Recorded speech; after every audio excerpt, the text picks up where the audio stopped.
Assalamualaikum warahmatullahi wabarakatuh. Alhamdulillah. Bismillah, alhamdulillah.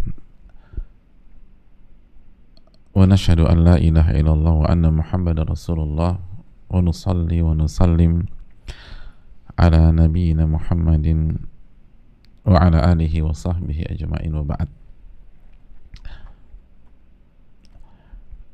Hadirin Allah muliakan, jamaah sekalian, marilah kita membuka majelis ini dengan meminta pertolongan kepada Allah Subhanahu wa taala dan meminta keberkahan darinya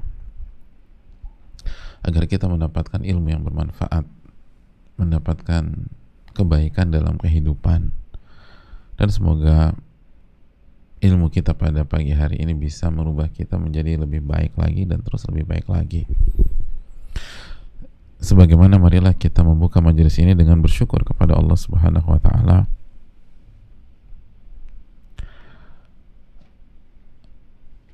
atas segala nikmat dan karunia yang Allah berikan dan Allah limpahkan kepada kita. Nikmat yang tidak mungkin kita bisa hitung atau kita kalkulasikan. Nikmat yang senantiasa bersama kita, dan khususnya adalah nikmat iman dan nikmat Islam. Nikmat yang merupakan kunci kebahagiaan kita di dunia maupun di akhirat. Dan jamaah yang Allah muliakan diberikan kesempatan untuk bisa belajar dari yang terbaik atau di antara yang terbaik, dan mempelajari salah satu buku terbaik adalah anugerah dari Allah Subhanahu wa taala. Dan hanya orang yang Allah berikan taufik yang bisa mengerti masalah ini. Riyadhus Shalihin adalah salah satu yang terbaik di dunia. Maka kesempatan mempelajarinya, dan bukan hanya selayang pandang, tapi satu demi satu ayat dan hadis berusaha kita lalui dengan segala keterbatasan kita, tentu saja itu anugerah dari Allah Subhanahu wa taala. Itu lebih baik daripada dunia dan seisinya. Karena setiap bab, setiap ayat dan hadis itu merubah peta kehidupan kita, merubah alur ke arah yang lebih baik, ke arah ketakwaan dan ke arah kesolehan. Dan kita bisa buktikan bagaimana puluhan hadis yang sudah kita lalui bersama-sama. Oleh karena itu, dari hadis pertama sampai hadis ke-70 atau 71 ini benar-benar membuka mata hati kita dan memperbaiki kehidupan kita. Hadirin Allah muliakan, masih bersama bab ketakwaan, masih bersama hadis yang kedua dalam bab ini, hadis Abi Sa'id Al-Khudri radhiyallahu taala anhu, bahwa Nabi SAW bersabda, inna dunya hulwatun khadirah. Dunia itu manis dan hijau. Dunia itu manis dan hijau. Kita suka secara tabiat dan hawa nafsu kita khadirah, hijau. Jadi mata ini suka udah sama fasilitas dunia. Sebagaimana warna hijau itu menyejukkan, menenangkan. Begitu juga dengan dunia. Dan itu sudah kita jelaskan. Lalu Nabi melanjutkan, wa innallaha mustakhlifukum fiha. Allah jadikan kalian khalifah di dunia. Allah takdirkan kalian tinggal di sana, hidup di sana, dari generasi ke generasi berikutnya, dan kalian yang memimpin Tujuannya apa sih hadirin? Fayanzur kaifa ta'malun. Untuk lalu Allah lihat bagaimana kalian beramal, bagaimana kalian mengisi hari-hari kalian di dunia,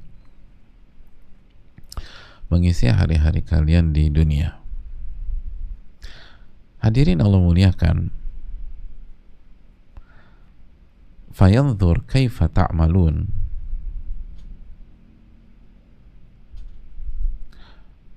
ini menjelaskan kepada kita bahwa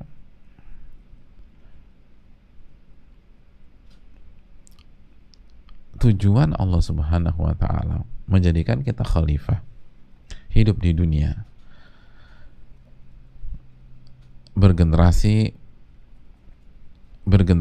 beranak pinak kalau bahasa simpelnya, lalu diberikan kepemimpinan, diberikan kekuasaan,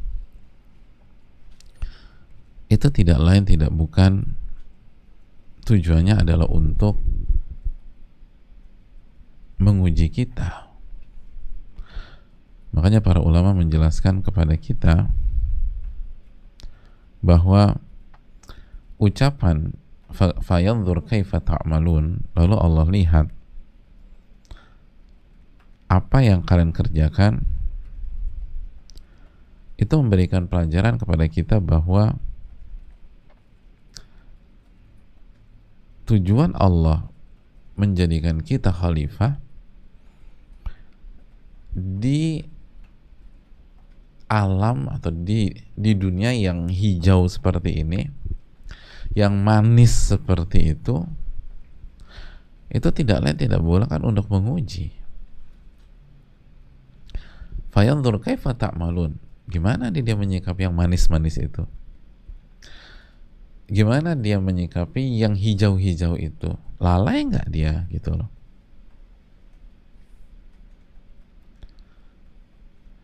Terlena apa enggak?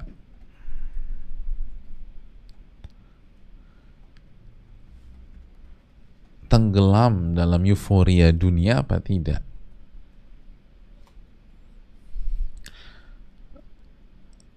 Tahu jalan pulang apa enggak nih? Gitu. Gitu.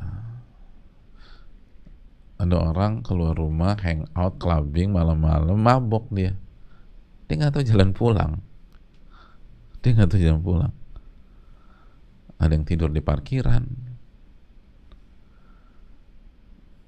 ada yang nyetir mobil nggak jelas kemana, tiba-tiba udah nggak kuat, Allah masih jaga, masih selamat karena tidur pinggir jalan sampai pagi. Pas pagi-pagi bangun, gue di mana ya?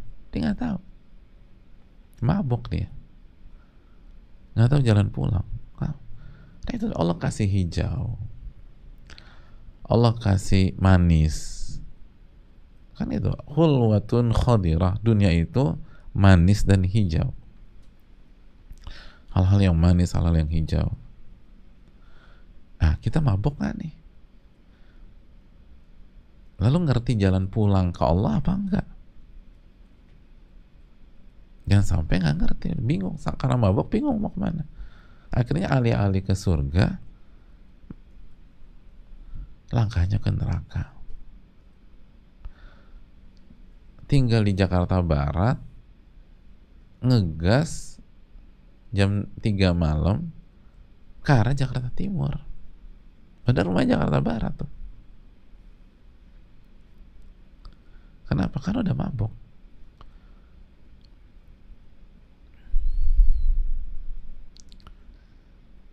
Oleh karena itu ini yang perlu kita fayanzur kaifa ta'malun. Allah lihat apa yang kalian lakukan, gimana nih ngadepin yang manis-manis, ngadepin yang hijau-hijau,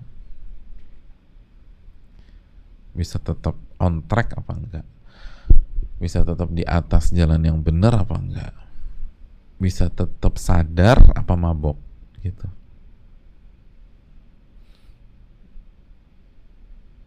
Fayanzur kaifa ta'malun. Lagi-lagi ini mengingatkan kita, kata para ulama, di dalam surat awal surat Al-Ankabut yang sering banget kita sampaikan. Ahasiban nas an yutraku an yaqulu amanna wa hum la yuftanun. Ahasiban nas, apakah manusia itu berpikir mereka akan dibiarkan begitu saja mengucapkan kami beriman dan mereka nggak diuji sama Allah. Walaqad fatanna alladzina min qablihim, kami telah uji umat-umat sebelum mereka. Fala ya'lamanna Allahu alladzina sadaqu wa la ya'lamanna al-kadzibin. Sungguh Allah akan melihat siapa yang jujur, siapa yang jujur ingin pulang, siapa yang jujur ingin ke surga, dan siapa yang berbohong, siapa yang berbohong. Itu yang perlu kita camkan. Maka berikutnya fattaqud dunya wattaqun nisa, kata Nabi. Maka bertakwalah kepada Allah dalam menghadapi dunia dan bertakwalah kepada Allah dalam menghadapi wanita.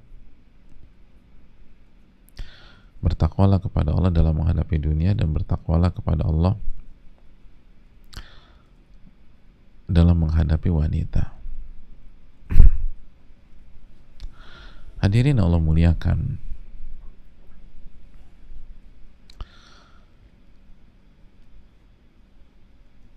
atau di dalam buku kita menggunakan bahasa berhati-hatilah. Berhati-hatilah dalam menjalani kehidupan dunia dan menghadapi ujian dunia, dan berhati-hatilah menghadapi wanita.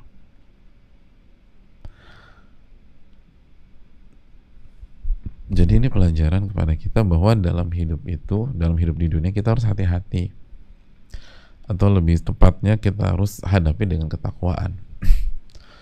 Jadi nggak bisa, oh aku nih jalanin aja. Anda harus hati-hati, hati-hati. Itu masih ingat definisi takwanya Abu Hurairah?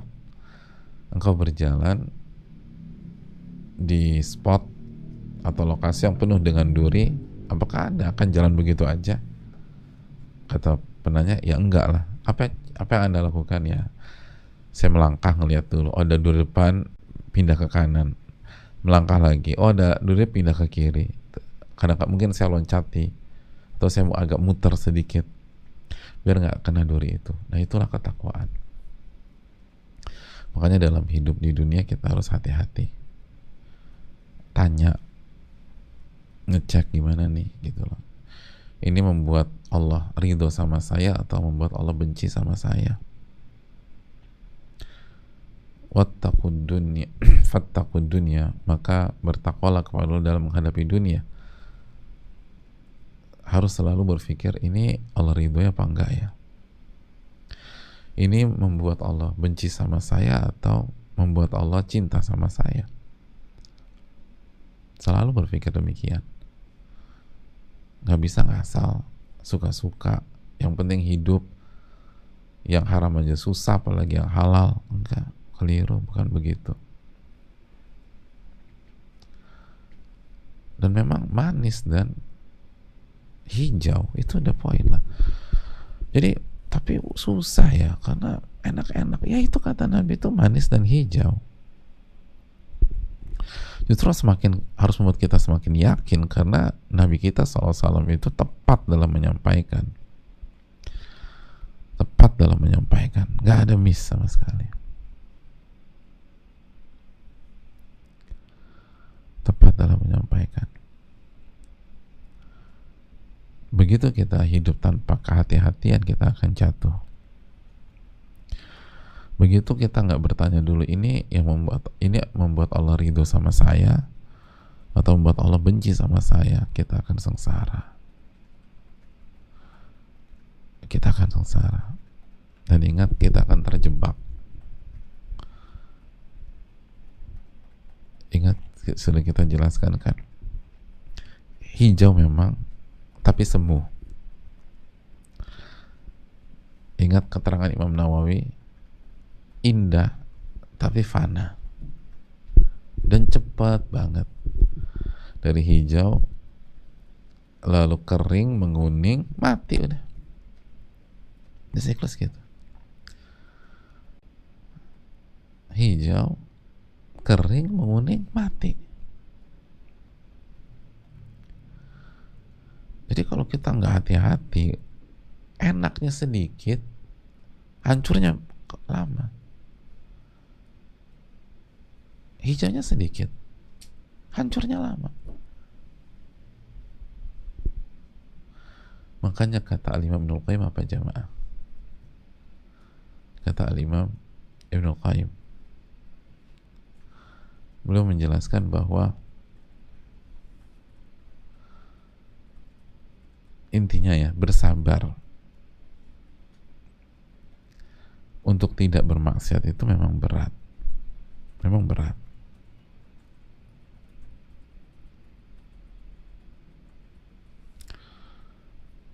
Tapi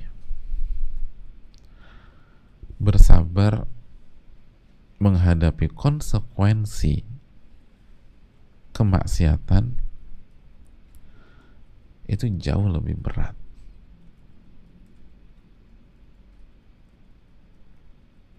Atau dengan bahasa lain, bersabar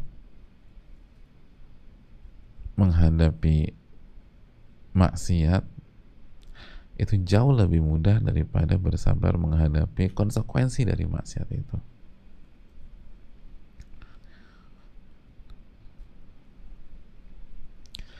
Bersabar menghadapi syahwat yang mengajak kita kepada maksiat itu jauh lebih mudah daripada bersabar menghadapi konsekuensi dari syahwat tersebut. Lalu setelah beliau sebutkan itu, beliau sebutkan 10 konsekuensi, 10 efek negatif. Mungkin suatu saat kita bisa bahas 10 itu, dan benar-benar kalau kita nekat, kita babak belur deh jamaah. Makanya hati-hati. Berat, ya namanya juga hati-hati. Yang paling enak kan ngegas terus. Tapi itu lebih mudah daripada kita terjerat dan itu nyeseknya minta ampun, sakitnya luar biasa. Itu yang perlu kita camkan. Jadi kata beliau, kalau bahasa ininya, as-sabru 'anis syahwah ashalu minas sabri ala ma tujibuhu syahwah. Bersabar menghadapi syahwat dan tidak bermaksiat itu lebih mudah daripada bersabar menghadapi konsekuensi dari syahwat itu kalau kita turuti. Ya, kita lanjutkan.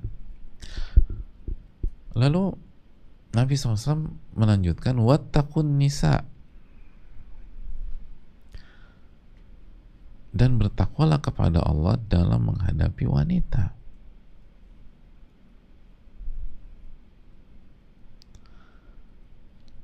Lalu Nabi SAW menjelaskan, fa'innahunna awalu fitnati Bani Israel. Lalu hadirin yang Allah muliakan, Nabi jelaskan alasannya karena fa'inna awala fitnati Bani Israel kanat fin nisa.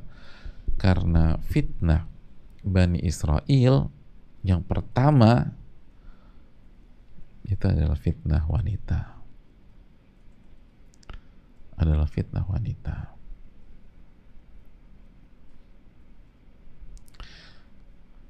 Jadi hati-hati dengan fitnah wanita. Mungkin ada, kok kayaknya kita di kursi pesakitan sih Pak Ustadz, kata ibu-ibu gitu, atau kata para akhwat, para wanita. Hadirin Allah muliakan, nggak di kursi pesakitan. Kan Nabi SAW mengatakan, bertakwalah kepada Allah dalam menghadapi wanita. Suruh bertakwa. Karena kalau nggak bertakwa akan terjadi fitnah. Akan terjadi fitnah.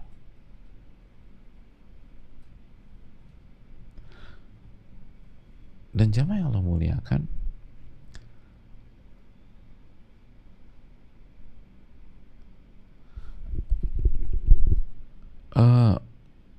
ada sebuah kaidah dalam ilmu usul fikih yang menyatakan ma thabata fi haqqir rijal thabata fi haqqin nisa illa bidalil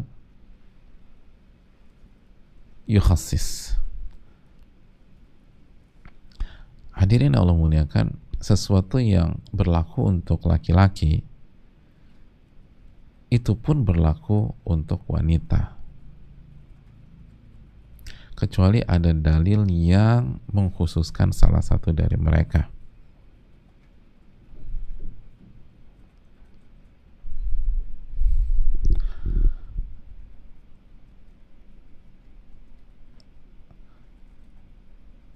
Jadi apabila sesuatu, ya semuanya tentang sholat, apalagi kan dalam Al-Quran mayoritas perintah itu menggunakan kata ganti laki-laki atau kata kerja laki-laki, maka itu secara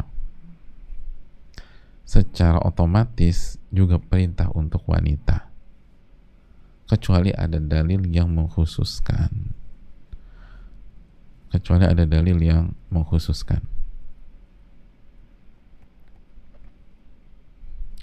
Nah, jamaah yang Allah muliakan,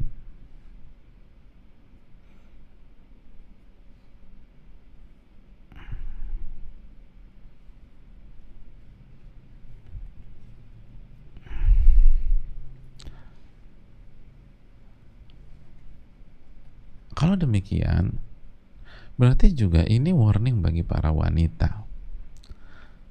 Hati-hati dengan fitnah lawan jenis juga. Karena kan ini nggak bisa dipisahkan, namanya juga ketika seorang laki-laki terfitnah dengan wanita, ya otomatis sebaliknya juga demikian. Makanya ulama mengatakan sebagaimana laki-laki punya hasrat dengan wanita, wanita pun juga punya hasrat kepada laki-laki.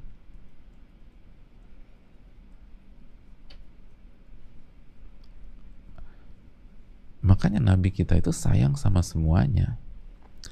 Sayang kepada laki-laki, umat yang laki-laki, dan sayang kepada umat yang wanita. Kan itu yang Allah firmankan di akhir-akhir surat At-Taubah. Bil mu'minina ra'ufur rahim. Nabi itu sayang dan penyantun kepada orang-orang beriman, baik laki-laki maupun wanita.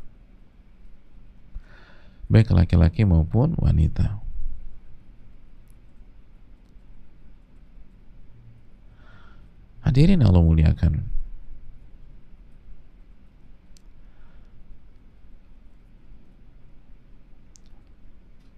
maka dua-duanya harus ditekankan. Hanya saja kita tahu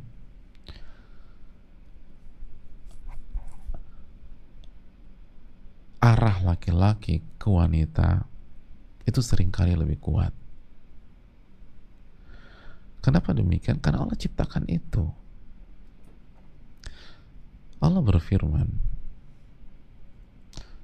di dalam Al-Quranul Karim, Zuyyina linnasi hubbus syahwat, dalam surat Ali Imran ayat 14. Zuyyina linnasi hubbus syahwat minan nisa wal banin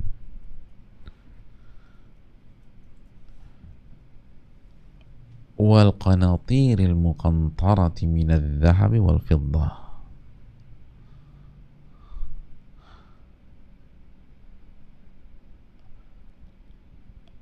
wal khailil musawwamati wal an'ami wal harth dzalika mata'ul hayatid dunya wallahu indahu husnul ma'ab.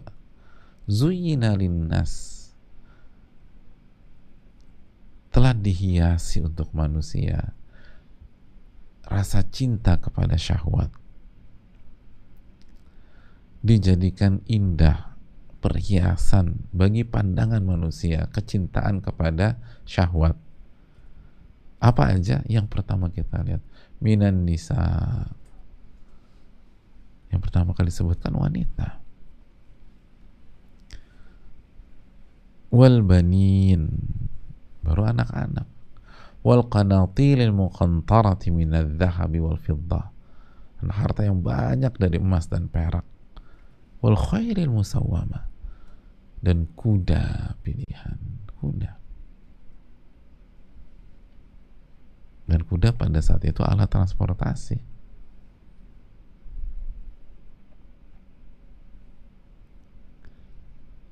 Jadi memang orang tuh suka dengan alat transportasi gitu. Dulu kuda kan alat transportasi yang paling bagus. Wal an'am wal harth, baru binatang-binatang ternak dan sawah dan ladang. Itulah kesenangan hidup di dunia. Tapi berhenti sampai di sini? Enggak. Allah lanjutkan, dan di sisi Allah lah tempat kembali yang baik dan terbaik, surga. Itulah kesenangan hidup dunia. Tapi ingat, yang di sisi Allah itu jauh lebih baik. Yang di sisi Allah itu jauh lebih baik. Oleh karena itu hadirin Allah muliakan,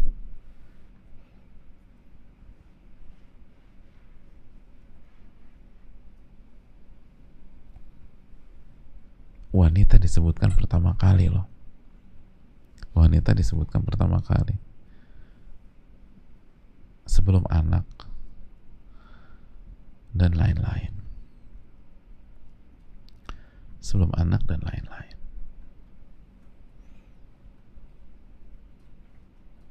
Ini kan pesan, kata para ulama, harus ekstra hati-hati. Makanya tidak heran dalam hadis Usama bin Zaid, Nabi SAW bersabda, "Ma taraktu ba'di fitnatan adarra 'ala rijali minan nisa." Aku tidak pernah meninggalkan fitnah atau ujian. Fitnah itu maksudnya ujian ya. Ujian bagi laki-laki yang lebih berat daripada ujian wanita.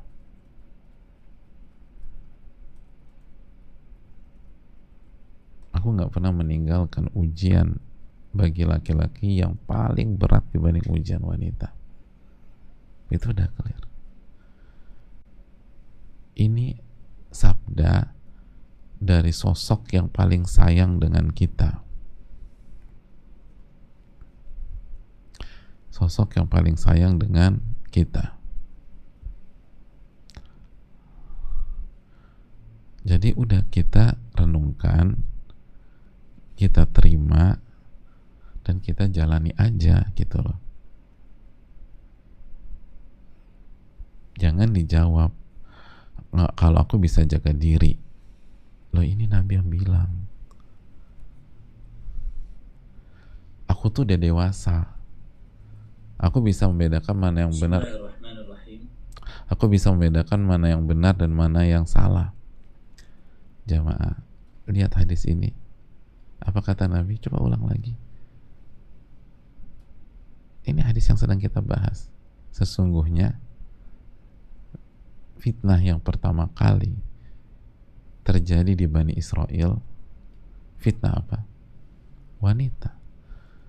Dan Bani Israel, kita semua sepakat, itu bangsa tercerdas di dunia. Bani Israel bangsa tercerdas di dunia. Secerdas apa sih kita? Coba lawan bangsa ini. Terus yang kedua, ini bangsanya para nabi dan rasul. Mayoritas nabi dan rasul turunnya di mana? Di Bani Israel. Bangsa para nabi dan rasul. Udah gitu cerdasnya luar biasa. Ujian pertama kali buat mereka, atau fitnah pertama kali buat mereka, wanita.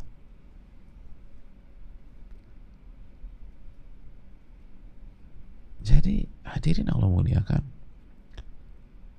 Dan Nabi kita mengatakan dalam hadis tadi Usama bin Zaid, hadis Bukhari Muslim, saya nggak pernah meninggalkan setelah saya fitnah atau ujian yang lebih berat bagi laki-laki dibanding ujian wanita. Nggak pernah.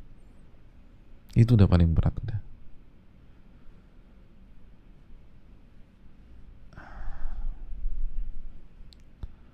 Jadi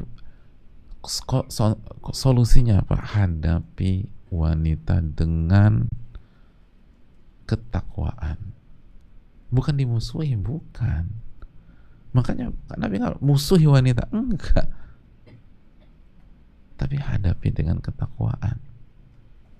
Wattaqun nisa, hadapi dengan ketakwaan. Hati-hati dengan wanita dan hadapi dengan ketakwaan. Lihat apa perintah Allah dan Rasulnya. Bagaimana batasan dan aturan mainnya. Bukan dimusuhi, bukan diputuskan hubungan saudara dengan mereka. Nabi juga berinteraksi dengan para sahabat. Nabi juga bicara dengan mereka, bersosial dengan mereka, Sallallahu Alaihi Wasallam, dan dalil sangat banyak. Tapi ada aturan main, ada kehati-hatian. Tidak sama pergaulan kita dengan laki-laki, cowok-cowok dengan wanita. Itu hadirin.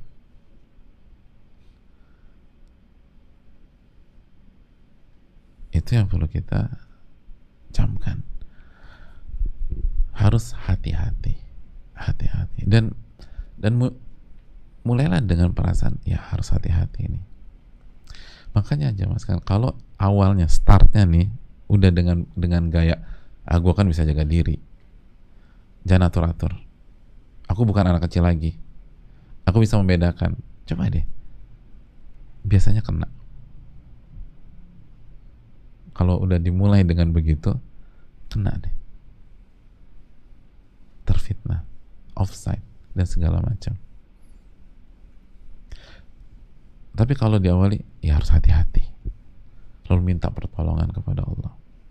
Lalu dijaga. Insya Allah aman. Karena kan perintahnya bertakwalah kepada Allah dan berhati-hatilah. Nah, terakhir jamaah sekalian, ada keterangan menarik dari Al-Imam An-Nawawi rahimahullah. Hadirin,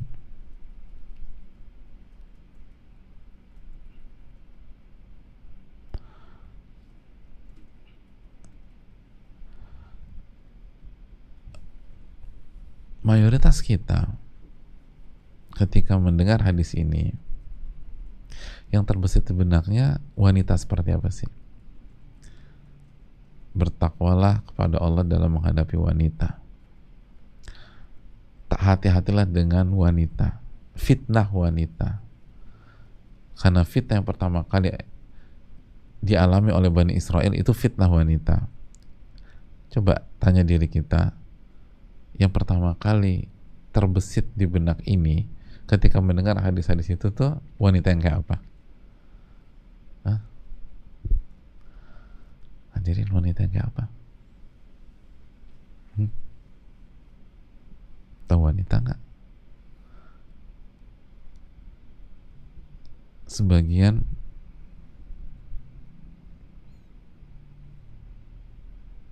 banyak mengarah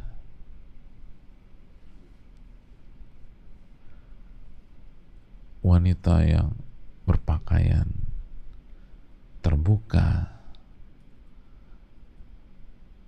yang agresif. Ada sebagian mengatakan itu kayaknya pelakor tuh Ustadz, gitulah, dan lain-lain. Pernah dengar nggak keterangan para ulama seperti Imam Nawawi bahwa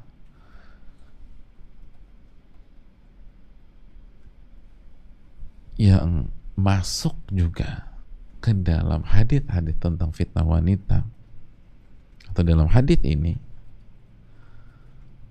adalah wanita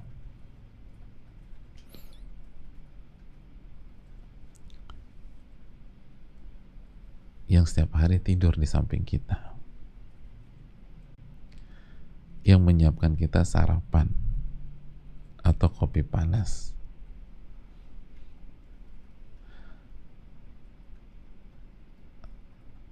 yang punya kartu nikah dengan kita atau buku nikah dengan kita, yaitu istri kita sendiri. Imam Nawawi mengatakan wa tadkhulu fin nisa'i zaujatu ghairuhun, dan masuk ke dalam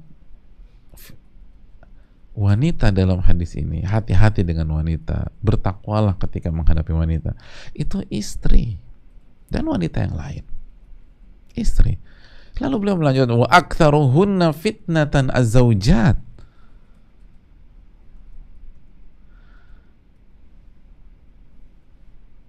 dan ujian terbanyak bagi laki-laki itu sebenarnya dari istrinya sendiri.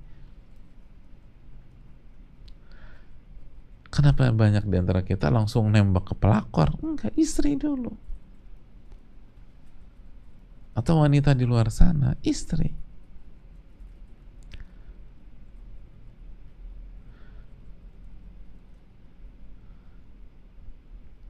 Karena yang paling intens dengan kita adalah mereka.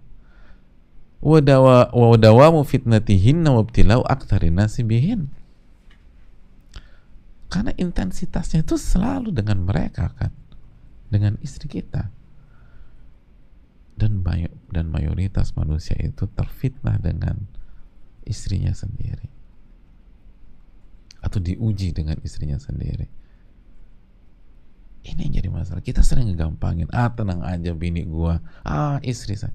Oh, akhirnya kita tidak menyikapi mereka dengan ketakwaan. Karena kita meremehkan. Jujur aja deh, kita ini kurang perhatian ke istri. Coba tanya ibu-ibu, tanya istri, udah perhatian kita udah cukup belum? Perhatian dalam arti menyikapi mereka dengan penuh ketakwaan, dengan penuh ketakwaan, dengan akhlakul karimah, dengan kelembutan sebagaimana Nabi lembut dengan istri beliau, dengan adab. Kita nih kurang dalam mendidik mereka. Bahkan banyak dari kita nggak pernah didik istrinya. Nikah belasan bahkan puluhan tahun nggak pernah didik istri, nggak pernah kasih nasihat yang serius, nggak pernah ngarahin, nggak pernah bimbing, nggak pernah. Padahal Allah mengatakan ku anfusakum wa ahlikum naro, jagalah diri kalian dan keluarga kalian dari siksa api neraka. At-Tahrim ayat 6. Ini kan berarti tidak menyikapi istri dengan takwa. Gak pernah didik. Seringkali di antara kita tidak menjadi pemimpin yang sejati di hadapan istrinya. Padahal Allah yang berfirman dalam surat An-Nisa 34, Ar-rijalu qawwamuna 'alan nisa, laki-laki itu pemimpin bagi wanita. Akhirnya karena istri tidak disikapi dengan ketakwaan, terfitnah dengan istri sendiri. Terfitnah. Seringnya kan begitu.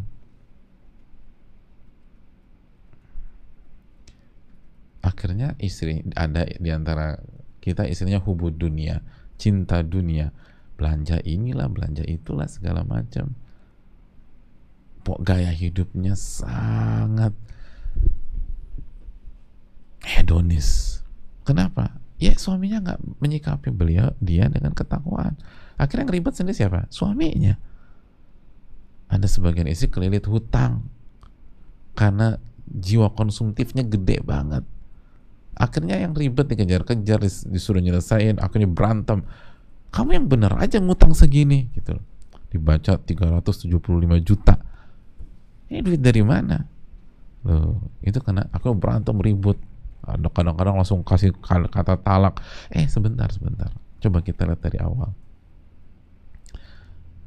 Dari awal menyikapi istri dengan ketakwaan apa tidak? Kalau enggak, ya evaluasi diri dulu.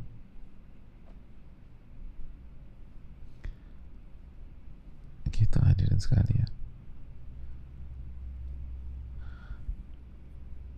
Jadi ternyata itu kata Imam Nawawi, jangan lupa loh, istri kita ini masuk ke dalam ini. Ketika bertakwalah kepada Allah dalam menghadapi wanita, yang diingat tuh istri dulu. baru dan wanita-wanita yang lain. Sikapi istri kita dengan ketakwaan. Bahkan fitnah terbanyak itu seringkali dari istri.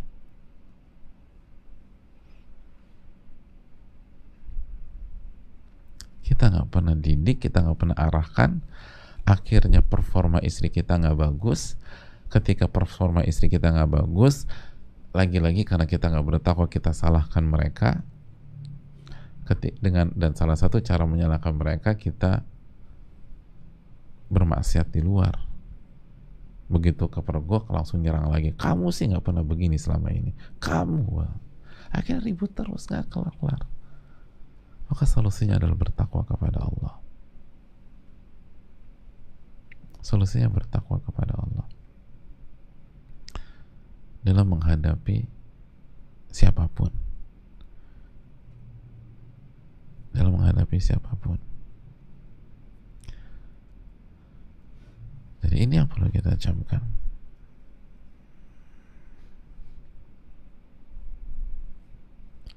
Oleh karena itu jamaah Allah muliakan,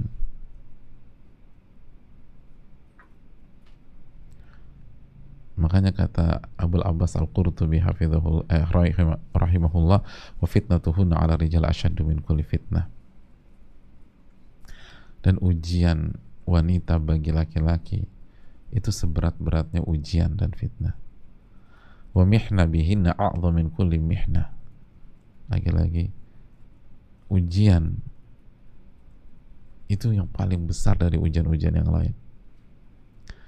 Kenapa demikian? Ini menarik. Kenapa ujiannya paling besar? Simak baik-baik ucapan dari Al-Imam Qurtubi, li'anna nufusa majbulatun 'alal maili ilaihin. Karena jiwa ini itu punya tabiat senang sama mereka. Jadi bukan benci, bukan ditaruh di kursi pesakitan, enggak, justru sebaliknya. Karena Allah tuh kasih tabiat, kasih jiwa itu yang tertarik dan senang dengan mereka, cenderung ke mereka.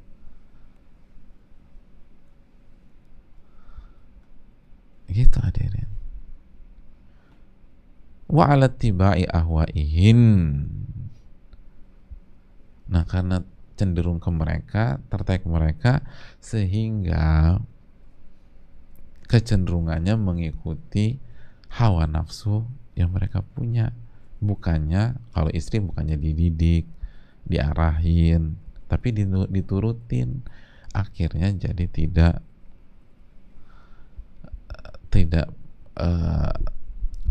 tidak seimbang lagi dan terjadi fitnah dan ujian. Atau kalau di luar rumah diikutin, jatuh kepada maksiat dan zina, gitu aja. Jadi ini wanita di dalam maupun di luar rumah sama. Kita harus sikapi dengan ketakwaan. Sikapi dengan ketakwaan. Sangat-sangat menarik jemaah sekalian.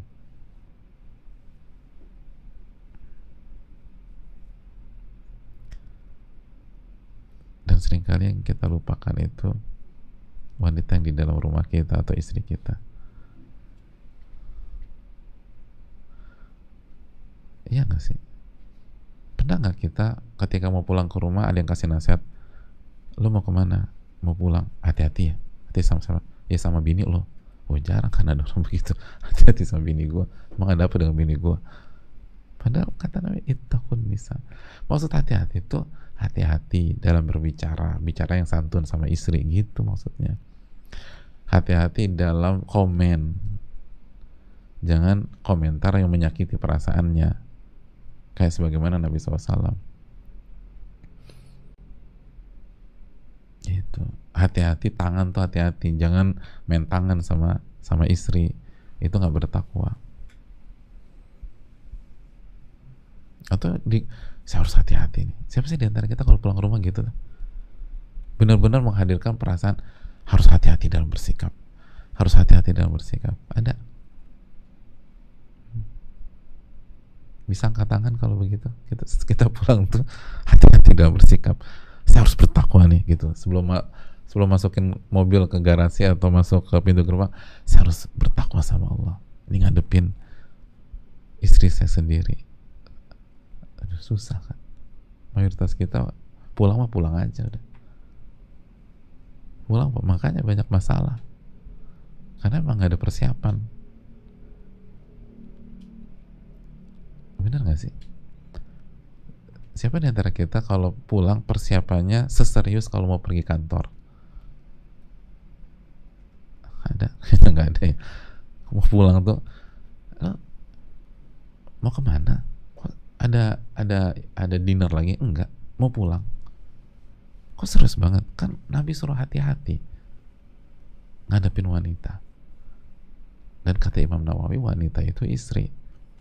Ada nggak di antara kita bicara sama teman kantor gitu? Kata Imam Nawawi, kata para ulama, istri ini harusnya. Jadi saya harus hati-hati. Semua harus well prepare gitu loh. Oh, kita masih jauh ya, masih harus banyak belajar. Jadi ini hadis nih paket komplit, baik wanita yang sah menjadi pendamping kita atau wanita yang tidak halal buat kita. Double, berjalan paralel. Nah, kalau kita bisa bermain cantik begini, insya Allah kita akan terjaga. Insya Allah kita akan terjaga menghadapi istri bertakwa, menghadapi wanita yang tidak halal bertakwa. Itu yang enak. Itu poin Nabi SAW, jamaah.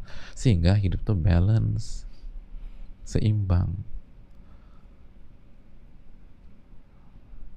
Yang jadi masalah kita nggak ngadepin istri nggak bertakwa, ngadepin wanita yang nggak halal nggak bertakwa juga. Akhirnya apa? Di rumah ribut karena nggak bertakwa kan, ribut udah, cekcok segala macam. Lalu pelarian keluar. Itu udah jadi nih. Komplit udah.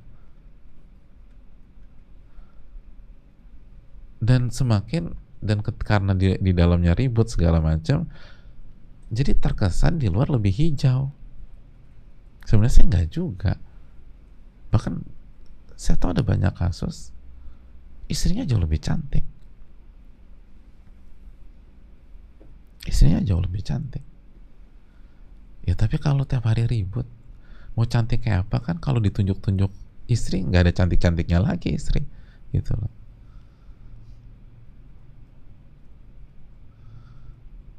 Akhirnya keluar. Tapi sebenarnya bukan salah istri juga, karena kita ngadepin mereka nggak bertakwa sama Allah. Ini penting nih jamaah. Pokoknya ngadepin istri takwa.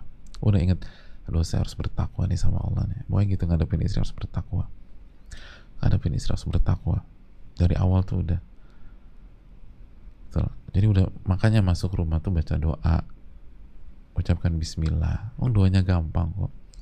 Cuman bismillah, tapi bismillah tuh benar, ya Allah minta pertolongan, ya Allah minta keberkahan, jangan terpancing, saya harus bertakwa. Ucapkan salam. Kita ucapkan salam ke banyak wanita kecuali istri kita. Coba jujur nih. Gitu lah. Kalau WA-WAan sama istri, ucapkan salam nggak? Atau langsung, kamu ada di mana? Kamu ada di rumah nggak? Loh, salam dulu mas. Assalamualaikum warahmatullah. Baru nanya kamu ada di mana. Jadi biar selamat gitu loh. Kan assalam tuh doa keselamatan. Masa yang selamat seluruh wanita kecuali istri kita? Semua wanita didoain keselamatan kecuali istri kita. Gitu loh.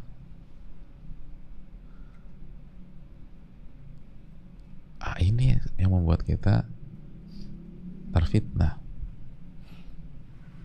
Ini hal yang perlu kita camkan bersama-sama jamaah sekalian Allah muliakan.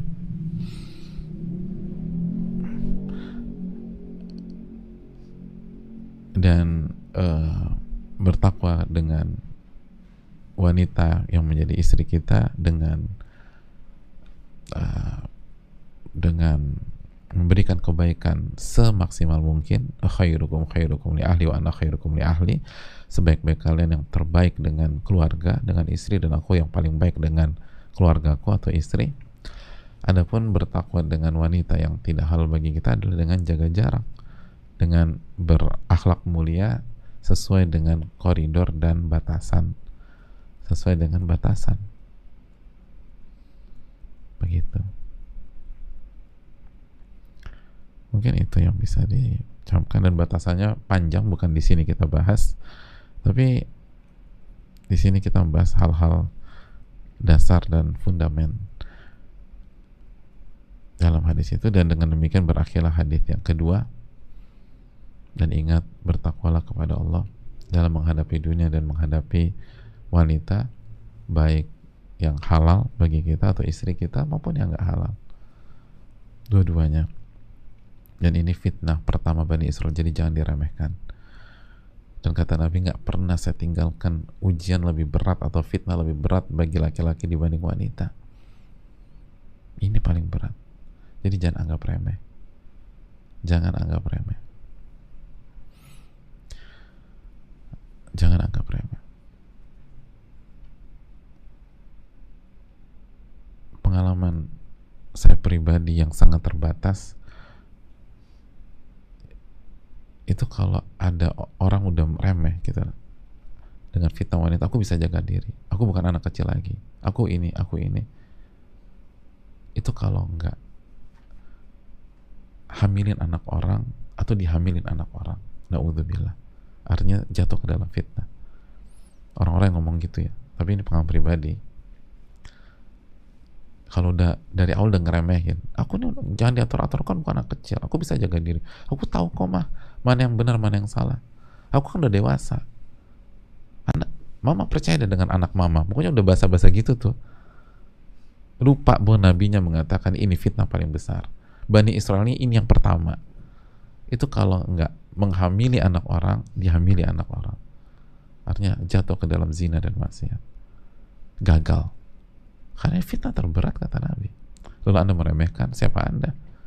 Oh, Bani Israel aja ini masalahnya. Maka hati-hati. Dan terakhir, bertakwalah ketika menghadapi wanita yang kita halalkan dengan kalimat Allah, yaitu istri kita. Wastahlaltum furujahunna bikalimatillah, itu dalam. Dan Anda halalkan kehormatannya dengan kalimat Allah Subhanahu wa ta'ala. Itu benar-benar harus ekstra bertakwa kita, jamaah. Jangan terpancing. Ingat, dan ini berat. Kasus perceraian di pandemi ini meningkat, hadirin. Karena itu nggak ada sekat udah. Ribut yang nggak ada sekat kan ribut sama istri, udah nggak ada sekat. Ribut sama istri orang, kita masih mikir-mikir suaminya, apalagi suaminya galak. Suaminya lebih serem dari kita. Suaminya bos besar. Udah, gue nggak mau urusan. Dalam hati, gue bukan takut sama lo, sama laki lo itu yang mengerikan, misalnya. Tapi kalau sama istri, itu ribut udah nggak, udah pelong-pelongan. Itu bisa ngontrol ketakwaan dan rasa takut seorang laki-laki kepada Rabbul Alamin.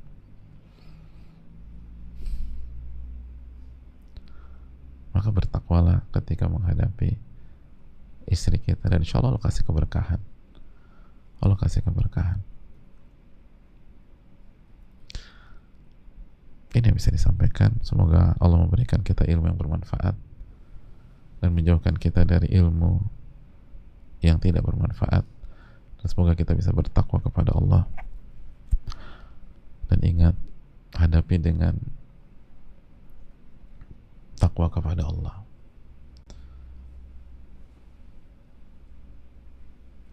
Jangan hadapi dengan ego. Jangan hadapi dengan menuntut hak. Nggak akan selesai. Hadapi dengan ketakwaan. Semoga Allah terima amal ibadah kita. Subhanakallah bihamdika asyhadu an la ilaha illa anta astaghfiruka wa atubu ilaik. Assalamualaikum warahmatullahi wabarakatuh.